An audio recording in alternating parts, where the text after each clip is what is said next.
Israel today opened another front in the war in the Middle East after the Iranian regime's puppets, Hezbollah militants, attacked Israel. The Israel Defense Forces have launched an offensive operation against Hezbollah in Lebanon in response to the shelling. This is the official statement from the IDF. The Chief of Staff of the Israel Defense Forces, Iyal Zamir, has called for preparations for prolonged fighting that could last for many days.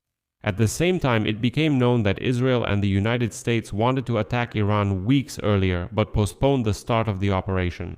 And today, all the details of the preparations for a complex, multi-layered military operation against Iran have emerged, and importantly, against its proxy forces throughout the region, including Hezbollah. My name is Alexi Pichi. Let's discuss this topic together. But before we start this episode, I ask you to subscribe to this channel and give it a like. And leave any comment under this video so that as many viewers as possible can see this episode. Also, I encourage you to subscribe to my Telegram channel, Peachy News. The link is in the description of this video. There we post breaking news as it comes in, and you will also see announcements for all the videos released on this YouTube channel. So, the Israel Defense Forces have launched an offensive operation against Hezbollah in Lebanon in response to the shelling. This was reported by the Chief of the General Staff of the IDF, Iyal Zamir. He called for preparations for prolonged fighting that could last many days, hinting that this operation will not be limited to just some rocket strikes, but will most likely be a full-scale ground operation to completely drive out Hezbollah militants. The reason for this attack was the attacks by the Shiite group on the Jewish state. On the night of March 2nd, Hezbollah launched rockets and drones. They targeted northern Israel, claiming it was revenge for the death of Iran's supreme leader Ali Khamenei. In Haifa, in particular, an air raid alert was declared, and according to the Israeli army, one rocket was intercepted by air defense systems, while two others fell in a field. At least 2 drones were shot down over Upper Galilee, and there were no reports of casualties or damage. In response, Israel struck targets linked to Hezbollah. In Lebanon, in particular, the Dahiyeh district in southern Beirut, which is still controlled by the group, came under bombardment even though the Lebanese authorities had promised to deal with this group. And now it is reported that more than 12 explosions carried out by Israel have occurred. Footage from the scene shows significant destruction. The IDF stated that high-ranking Hezbollah terrorists in Beirut were targeted, as well as one of the group's leaders in the south. Sources from Al Arabiya and Al Hadath specified that it concerns Mohammed Rad, the head of the political wing, and the loyalty to the resistance bloc in the Republic's parliament. According to Lebanon's Ministry of Health, a total of 31 people have been killed and another 149 injured as a result of Israeli strikes on Hezbollah-controlled areas. The country's Prime Minister, Nawaf Salam, called the attacks by the group a reckless move that endangers the security of all Lebanon and indeed gives Israel a justified reason for further actions. He emphasized that he will not allow the Republic to be drawn into a new conflict. In November 2024, Israel and Hezbollah reached a ceasefire agreement. The IDF announced that, under the agreement, it committed to gradually withdraw from Lebanese territory and hand over positions in the south of the country to local military forces, not to Hezbollah, but specifically to the regular army. Since then, the war in this part of the Middle East has come to a halt, and now militants have attacked Israel again, violating all ceasefire agreements. At the same time, Axios reports today that the US and Israel had planned to strike Iran a week earlier. However, the initial strike was postponed for operational and intelligence reasons. It is noted that the delay gave American President Donald Trump another week to choose between 2 parallel courses of action. It was either diplomacy or war. This also made the final round of nuclear negotiations in Geneva much more important, because it really gave Iran a last chance to reach an agreement. In fact, this chance might not have existed at all. I'll explain why now.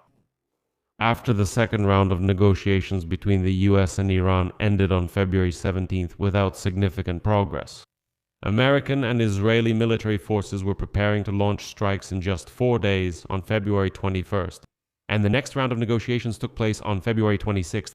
And on February 21st, the strike did not happen. It was postponed to a later date. And so, American and Israeli officials stated that one of the key reasons was supposedly bad weather in the region.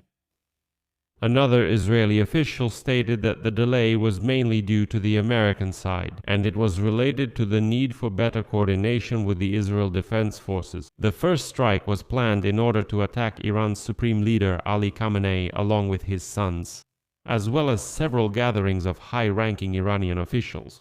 In particular, according to Israeli officials, a regular meeting that takes place every Saturday was supposed to come under attack. As it turned out, intelligence recorded that Khamenei gathers a lot of officials in one place every Saturday.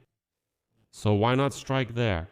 And so the Israeli ambassador to the US, Yechiel Leiter, stated that the goal was to hold two separate meetings. Both were supposed to focus on potential responses to the wave of protests sweeping through Iran. During the week between the initial and the updated one, between the dates of the strike, Israeli and American intelligence officials became increasingly concerned that Khamenei would move from his residence to some underground bunker. It was expected that other gatherings that were targeted for attacks would also be held above ground.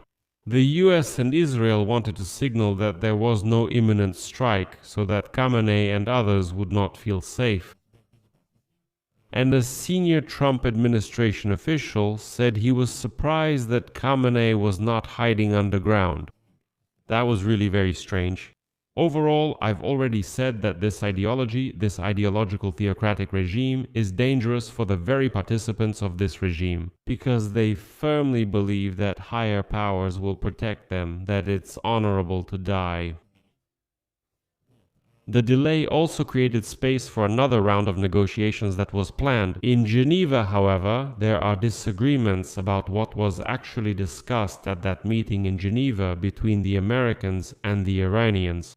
And so, one Israeli official stated that the negotiations in Geneva were intended to buy time until a new strike date, so that the Iranians would still believe that diplomacy remains Trump's main approach. A second Israeli official stated that the new strike date was set for tactical and operational reasons, and the negotiations were sincere. If Trump had seen serious progress in Geneva, he could have postponed the strike again.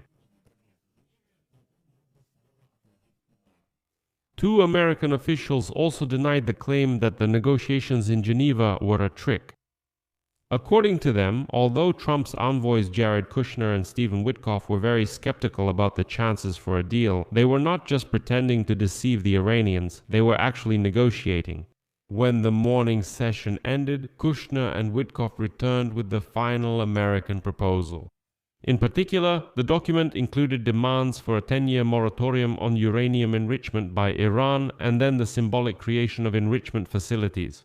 The US also offered Iran free supplies of nuclear fuel to meet its civilian needs. They said, if you're not going to make nuclear weapons, then we'll give you this uranium, no problem. Trump's team stated that they made it very clear about the use of military force if the Iranians didn't agree to the deal. In other words, they gave a warning. However, Iran rejected the offer at that time. Kushner and Witkoff reported to Trump, who then started the war. Well, as an American official stated, and I'll quote him, coordinated efforts were made to conduct negotiations in good faith, including in Geneva, but none of that worked out. And we had our resources ready. That's why the president decided to strike. Iran could have prevented this by negotiating in good faith. They didn't do that. I'll leave it at that. Share your opinions and conclusions in the comments below this episode. Subscribe to the channel, hit the bell, and don't forget to like. Friends, if you found this episode interesting and useful, you can support the work of this YouTube channel financially with your donation or a paid sponsorship subscription using the links and details in the description of this video or by scanning the QR code on your screens. I will be grateful for any support you can give. That's all for now. Take care of yourselves. Goodbye, everyone.